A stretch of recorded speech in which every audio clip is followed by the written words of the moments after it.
Hey everybody, it's Horse Wonder Wednesday, and today we are talking about a foal's first vaccination. So Charlie here, my 6-month-old Clydesdale Gypsy Vandercross, got his first vaccinations and his first vet visit with me. Hi. And he did so good. So I'm going to talk to you about his vaccination schedule, what vaccines he got at 6 months. Usually foals will get their first vaccinations around 5 to 6 months of age. And depending on the vaccinations will depend on what age they get them at. So I'm going to show you the plan for his vaccination schedule, as well as talk about what else we have planned for him, like weaning schedule, what that's going to look like based off of what the vet said. But I will say I'm so impressed with how well he did for his vaccinations. Turns out he likes peppermints. When foals are first born, they get their first immunity from their mother's colostrum. Colostrum is the first milk that a mare produces after she gives birth. So they do receive protection from diseases from their mother initially, but eventually that immunity is going to wear off, and that's when you want to start vaccinating your foal. Typically, that's around 5 to 6 months of age. Charlie was just turning 6 months old when we did his first vaccines. I wanted to be careful not to vaccinate him too early because he could have still had his maternal antibodies, and that can actually affect how the foal builds their own immunity. So I did wait a little bit longer to start the vaccinations. He is still nursing off of his mother, and it was really important to me that he got his core vaccinations first. He was not quite 6 months old, so he was not ready to get his rabies vaccine that they start at 6 months of age, but he did get vaccinated for Eastern and Western equine encephalitis. So these are viral diseases that can affect a foal's nervous system. He was also vaccinated against tetanus, which is a bacterial infection, and if they get tetanus, that can actually cause their muscles to stiffen up and they can have spasms. He was also vaccinated against West Nile virus, so that comes from mosquitoes and it's a viral disease. In that same visit, Charlie also received vaccinations against equine influenza, which is the flu. It's a viral infection that's caused by the influenza virus, and it was combined with the equine herpes virus, which they call the rhino vaccine. That protects them against strains of herpes virus, which can cause respiratory disease. So the good news is these vaccinations that he received, while it sounds like a lot, they were given in 2 separate vaccines, and he was able to receive those quickly. He wasn't even finished sucking on his peppermint before the vaccines were done. And thankfully, he was sucking on his peppermint and busy with the new flavor that he wasn't used to, that he didn't even seem to notice that he got 2 vaccines in his neck. He also did really good for his exam and getting his temperature checked before receiving the vaccinations. She just wanted to check to make sure he didn't have a fever before vaccinating him.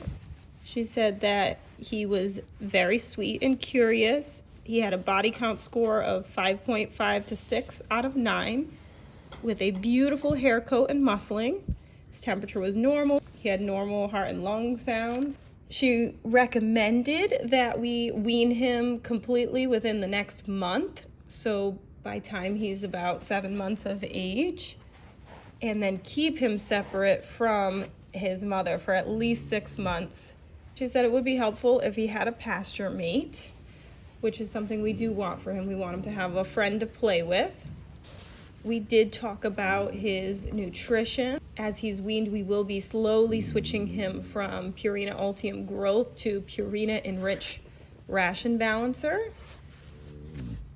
He has grown significantly, so we're going to slow down that growth a bit by taking him off of the growth formula and putting him on a ration balancer. And that should make sure that he's getting the appropriate amount of protein, vitamins, and minerals without adding additional calories. That's going to accelerate his growth because we don't want that to lead to joint problems. Now, as far as future vaccinations, he does need to receive boosters of the vaccinations he had today, as well as start his series for some of the optional vaccines that are offered. Now, Charlie's vet plans to come back in a few weeks to vaccinate Charlie against Potomac horse fever, which is a bacterial disease that can cause gastrointestinal illness. She said that it's carried by freshwater snails and mayflies, so it is something that she recommends in our area to vaccinate for. So he'll be getting that one. She'll also booster his flu vaccine and his rhino vaccine, which was the equine herpesvirus vaccination. That'll be his second one, as well as his second vaccination. That was the combination vaccine for Eastern and Western equine encephalitis, tetanus, and West Nile virus. At that visit, she would like him to have a strangles titer to make sure that he does not have high antibodies for strangles. If he does not, then he will receive the strangles vaccine at his third appointment for vaccinations, which will be approximately 3 weeks after the second appointment. He will get his first rabies vaccine, since he will be 6 months old and old enough to receive a rabies vaccine. The rabies virus is fatal, so she did highly recommend that he receive a series of rabies vaccinations. So on his third visit, he'll get his first rabies vaccine and his first strangles vaccine if it's indicated based off of his titer results, as well as his second Potomac horse fever vaccination. So at his fourth vaccination visit, he will get his second rabies vaccine as well as his second strangles if the titer result indicated that he needed a strangles vaccine series.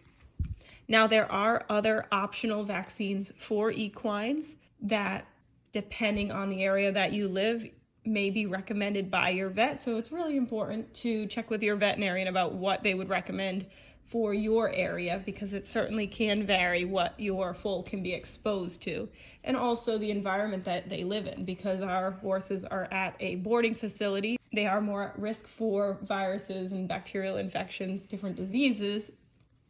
So to me, it's really important to provide them with the vaccinations to protect them and help them build up immunity towards these diseases. I'm so glad that his appointment went well, and we've got a plan for his future vaccinations. Thank you for hanging out with us today. If you have any questions, leave them down in the comments. And if you could hit that like button, really helps out our channel. And if you want to see more content about this baby Charlie, hit that subscribe button.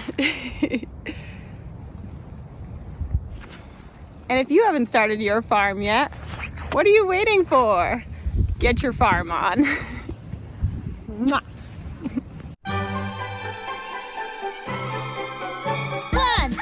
1, 2, 3, 4. Do you want to farm? A wicked awesome farm? Watch this channel to learn what to do. We love to farm and we'll show you. Yeah.